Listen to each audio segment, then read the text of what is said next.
Hai teman-teman, selamat datang lagi di Bagi-Bagi Bahasa dan kali bersama saya Tiwi, dan kali ini kita akan membahas mengenai prepositions. Alasannya kenapa saya mengangkat pembahasan ini atau prepositions adalah biasanya walaupun seorang murid itu sudah menguasai tenses ya, grammar dengan baik, tapi kadang hal-hal kecil ini seperti prepositions tidak jarang ya atau sering dilupakan. Padahal ini cukup penting dalam bahasa Inggris karena dia menunjukkan hubungan antar objek dengan kata-kata di dalam suatu kalimat. Salah satu hal yang membuat prepositions itu cukup membingungkan adalah karena dalam bahasa Indonesia itu prepositions atau cara menunjukkan sesuatu itu kosakatanya cenderung sedikit, misalnya dengan kata di atau kata ke, jadi tidak terlalu banyak dan digunakan untuk hampir semua benda ya atau semua hubungan. Sedangkan dalam bahasa Inggris itu banyak sekali kata-katanya dan itu harus mau nggak mau kita harus menghafalnya. Oke, mudah-mudahan dengan penjelasan ini teman-teman dapat lebih mengerti ya atau lebih paham dengan prepositions ya. Langsung aja kita masuk ke prepositions, dan pertama-tama kita harus mengenal dulu apakah itu prepositions dan gunanya untuk apa. Jadi di sini saya tekankan untuk teman-teman agar selagi kita belajar, kita tidak hanya sekedar menghafal, tetapi kita harus benar-benar memahami ya apa yang kita pelajari dan itu digunakan untuk apa ya. Kunci menggunakan bahasa, mempelajari bahasa itu di situ. Langsung aja, what ya atau apakah prepositions itu? Prepositions itu menunjukkan hubungan antara objek dengan kata-kata lain dalam suatu kalimat. Jadi dia itu menunjukkan hubungan ya, jadi menunjukkan apakah berupa tempat, waktu dan sebagainya ya, hubungan antara objek. Berikutnya prepositions ini dibagi dalam dua jenis ya, ada berupa yang satu kata. Contoh yang paling sering kita lihat adalah kata at dan in, dan bisa berupa lebih dari satu kata atau kata phrase ya. Misalnya contohnya in front of ya, atau dalam arti ya, bahasa Indonesia adalah di depan. Dan prepositions ini lagi-lagi dibagi menjadi beberapa jenis ya atau tipe, types di sini. Antara lain yaitu tempat, posisi ya, jadi dia menunjukkan tempat sekaligus mungkin posisinya berada di mana, menunjukkan arah ya, ke arah mana, menunjukkan waktu, menunjukkan sikap atau perilaku, jadi bagaimana seseorang atau sesuatu itu bersikap ya atau berperilaku. Berikutnya dia menunjukkan agent ya, agent yaitu oleh sesuatu atau oleh seseorang ya, atau kata lain menunjukkan pelakunya. Dan di preposition satu ini ya, ini video pertama untuk prepositions, kita akan konsentrasi ke kata-kata yang paling sering paling sering bukan salah sih, paling sering tidak tepat digunakan dalam bahasa Inggris, yaitu kata in, at, dan on. Dan in, at, dan on ini akan kita bagi dalam dua jenis ya, menurut tempat, posisi, dan waktu. Oke, langsung aja kita hapus catatan saya ini dan kita masuk ke ini ya, tempat dan waktu.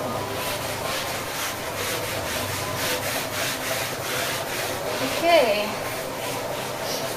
Mungkin di sini saya juga berbagi tips dalam mempelajari sesuatu itu sebaiknya kita selalu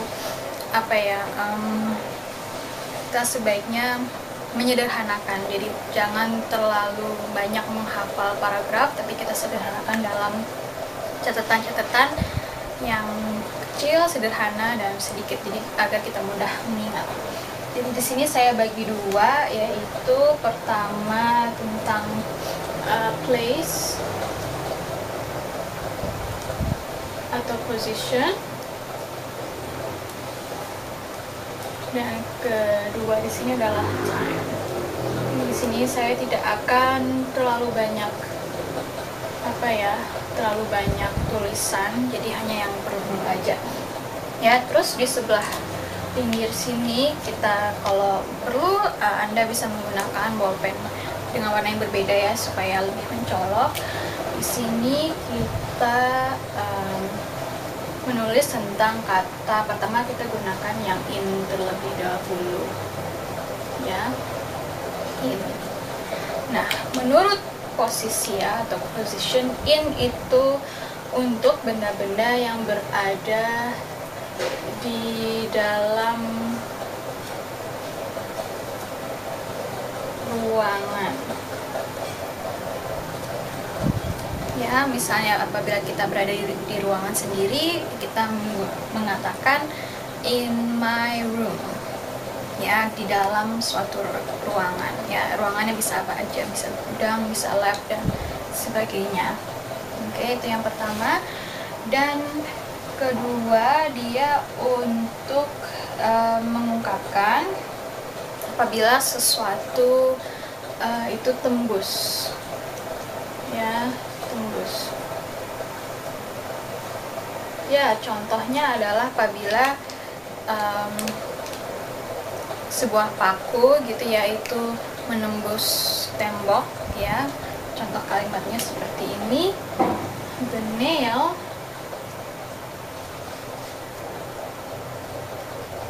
ya went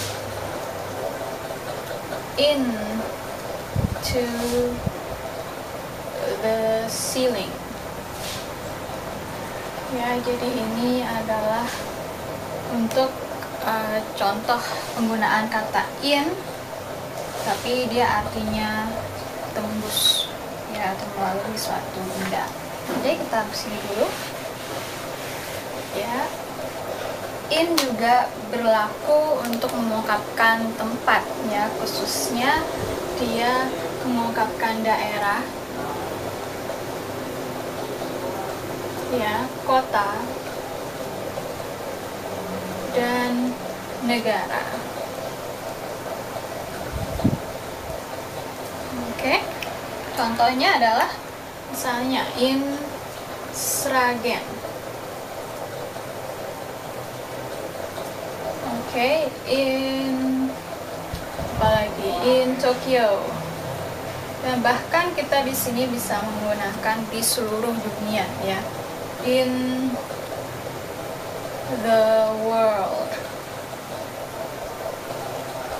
ya. Jadi dia mengungkapkan hal-hal bersifat tempat, tetapi sifatnya besar ya. Oke, jadi tidak spesifik ya. Jadi ini khusus untuk tempat. Lalu berikutnya untuk time ya, in itu mengungkapkan sesuatu yang terjadi sebelum waktu yang sudah ditentukan. Misalnya kata di sini contohnya ya,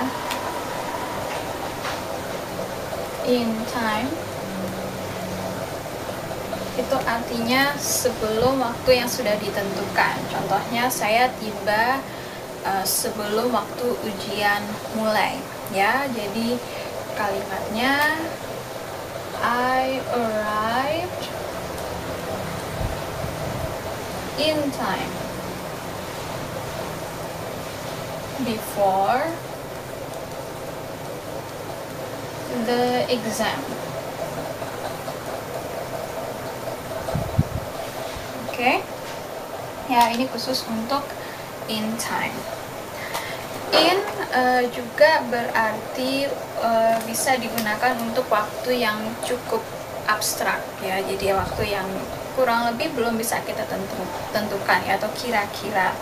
Jadi misalnya bisa kira-kira dan bisa tepat ya. Misalnya in 2 minutes ya, in 3 hours. Dan dia juga bisa digunakan untuk harian, mingguan, bulanan, dan tahunan. Ya, misalnya seperti ini. In 4 years. Ya, jadi ya mohon maaf tadi ini bukan sekedar perkiraan, tetapi sudah ada ditentukan ya waktunya. Bisa juga, dan terakhir dia bisa juga digunakan untuk menunjukkan waktu atau tahun tertentu, misalnya in 2011, dan bisa juga menunjukkan musim, ya, in winter. Oke. Ya, jadi saya ulangi lagi ya dari awal. Untuk in itu dalam hal ini kita bagi dalam place, position, dan time. Ya, dia menunjukkan sesuatu yang berada di dalam ruangan. Ini sangat penting ya, dia harus berada di dalam ruangan. Sesuatu yang akan tembus ya, menembus suatu material tertentu.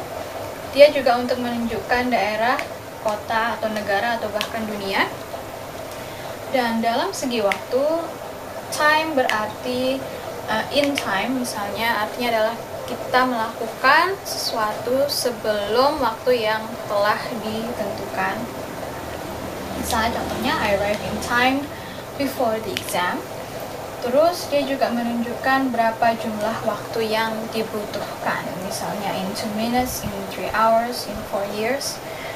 Dia juga menunjukkan tahun in 2011. Jadi ketika kita mau berbicara mengenai tahun, kita tidak menggunakan on atau at. Jadi misalnya saya lahir di tahun 91, kita tidak bilang I was born at 1991 ya, tetapi kita menggunakan in. I was born in 1991. Oke. Berikutnya dan terakhir juga untuk musim, in winter. Oke, sampai di sini dulu, dan berikutnya kita akan lanjutkan ke prepositions untuk at dan on. Oke, terima kasih atas perhatiannya. Sampai jumpa di video berikutnya. See you. Hai teman-teman, selamat datang lagi di Bagi-Bagi Bahasa bersama saya Tiwi, dan kita akan melanjutkan materi sebelumnya, yaitu mengenai prepositions. Di prepositions 2 untuk kata at dan on. Jadi bagi teman-teman yang baru saja melihat video ini, bisa cek ke video sebelumnya, yaitu preposition 1. Oke, langsung aja kita lanjutkan. Di sini saya kategorikan dalam 2 jenis, yaitu untuk place, position, dan time. Pertama-tama yang kita bahas di sini adalah mengenai at. Ya, at di sini gunanya ya, penggunaannya untuk lokasi yang spesifik ya. Contohnya at home ya, atau at the hospital, atau at the park. Dan at juga digunakan untuk alamat lengkap. Misalnya, he lives at 10 Downing Street. Ya, misalnya seperti itu. Oke, dan itulah untuk at. Oke, saya lanjutkan lagi. Untuk on, perbedaan antara on dan at di sini dapat kita lihat. Untuk on, dia untuk benda yang berada di atas sesuatu ya. Misalnya kita bilang buku berada di atas meja, kita bilangnya the book is on the table ya, jadi menggunakan on ya. Contoh di sini, put the book on the table.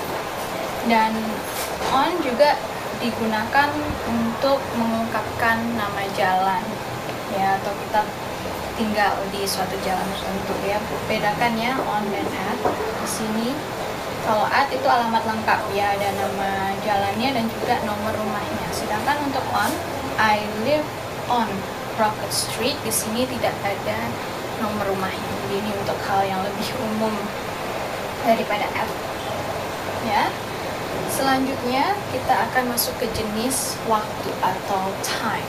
Ya, time di sini untuk at itu menunjukkan waktu yang spesifik. Jadi waktu yang sudah ditentukan. Misalnya teman-teman janjian ketemu siapa gitu ya, itu kita menggunakan at. Ya, meet me at 10:50 AM. Dan ini juga untuk mengungkapkan waktu berdasarkan waktu pada suatu hari, misalnya waktu siang, tengah malam, yaitu menggunakan at ya, at noon tengah hari dan at midnight ya, pada waktu tengah malam. Oke. Dan kita di sini bandingkan dengan on dalam konteks waktu. On itu untuk mengungkapkan hari ya. Misalnya pada hari Minggu gitu kita gunakan on Sunday, on Monday dan sebagainya. Berikutnya on untuk menjelaskan tanggal ya. Tanggal misalnya pada tanggal 14 Februari on 14th of February. Jadi untuk mengungkapkan tanggal dan hari jangan gunakan in, tidak ada in Saturday, itu tidak ada. Jadi harusnya on. Oke, dan terakhir di sini kita bisa membuat frase ya atau gabungan lebih dari satu kata. Misalnya at the beginning, at itu bisa kita juga ganti dengan in, ya in the beginning atau in between, di antara. Oke, sebelum video ini saya akhiri, saya ingin mungkin menjelaskan sedikit mengenai betapa sulitnya prepositions ya. Preposition sering digunakan secara tidak tepat atau bahkan ya sampai salah kaprah. Kenapa bisa seperti itu? Ya, saya dulu dan akan saya jelaskan. Oke, kesalahan fatal yang pertama yang biasa kita lakukan, namanya juga belajar ya, salah itu tidak merupakan suatu hal yang bukan suatu hal yang mesti dinilai terlalu tidak baik gitu ya. Salah itu wajar gitu.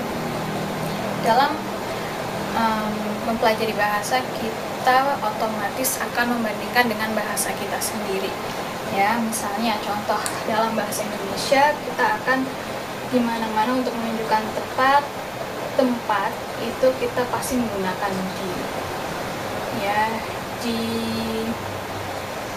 ruangan 101, di sana ya. Dan di sini biasanya teman-teman atau yang lagi belajar gitu ya langsung di itu in gitu ya. Terus kalau di sana, sana tuh there, jadi in there. Oke. Dan terus misalnya di jalan gitu ya, misalnya kita tahu-tahu langsung bilang gitu in, terus jalan itu road gitu, terus langsung menggabungkan kata-kata tersebut. Oke, caranya tepat ya, caranya tuh untuk belajar itu cukup oke. Tetapi di sini ada kesalahpahaman ya, di sini ada ketidaktepatan ya, maaf tadi saya bilang tepat ya, di sini ada suatu hal yang hancur. Nah, maka dari itu kita juga harus mengerti konsep konsep bahasanya itu, harus dilihat teorinya dulu ya. Nah, untuk mengatakan di sana itu betul kita bisa menggunakan in there, tetapi di sini pemahamannya menjadi di dalam ruangan itu ya, karena ada kata in ya. Lain cerita kalau misalnya kita mau menunjuk di sana. Nah, di sana itu kan bisa ruangan, bisa tempat, bisa tempat umum, bisa tempat terbuka. Nah, kalau untuk hal seperti itu kita cukup menggunakan there. Nah, there ini itu sudah berarti di sana ya, tanpa menambahkan in, karena in itu khusus untuk ruangan. Oke, dan untuk ini in road itu jelas sudah tidak tepat ya. Maka apabila kita maksudnya untuk menunjukkan di atas jalan gitu ya, kita ganti dengan on ya. Dan road apabila itu spesifik ya, kita menggunakan artikel the on the road ya, seperti itu. Oke, jadi pesan saya di sini, teman-teman jangan langsung menggabungkan kata-kata, dicek dulu ya kata-katanya sudah tepat, jenisnya sudah tepat, fungsinya. Kemudian salah satu contoh lagi ya sebelum kita akhiri adalah kata safety yang sering kali saya dengar di TV ya maupun di pembicaraan sehari-hari. Oke, dan saya sering mendengar kata ini digunakan seperti ini ya. Saya merasa lebih safety apabila saya dikawal dengan bodyguard. Dan benar atau tepat atau tidak tepat ya, sekali lagi itu tidak tepat, karena harusnya yang digunakan adalah safe, yaitu berarti aman. Jadi harusnya saya merasa lebih safe ya, lebih aman ya ketika saya dikawal dengan bodyguard contohnya. Jadi bukan safety ya, safety ini artinya keamanan ya, artinya keamanan. Misalnya tepat bisa digunakan seperti ini, untuk keamanan anak-anak saya ya, misalnya kalimat seperti itu menggunakan ini, untuk safety anak-anak saya. Nah, itu baru tepat, tapi bukannya saya merasa lebih safety. Oke, itu ya, jadi itu tadi, ditolong jangan asal mencaplok atau asal menggabungkan kata tanpa mengetahui konteksnya, tanpa mengetahui arti dan jenis katanya dan penggunaannya. Oke, itu pesan saya untuk materi ini, dan sampai jumpa di materi preposition selanjutnya. Sampai jumpa, see you.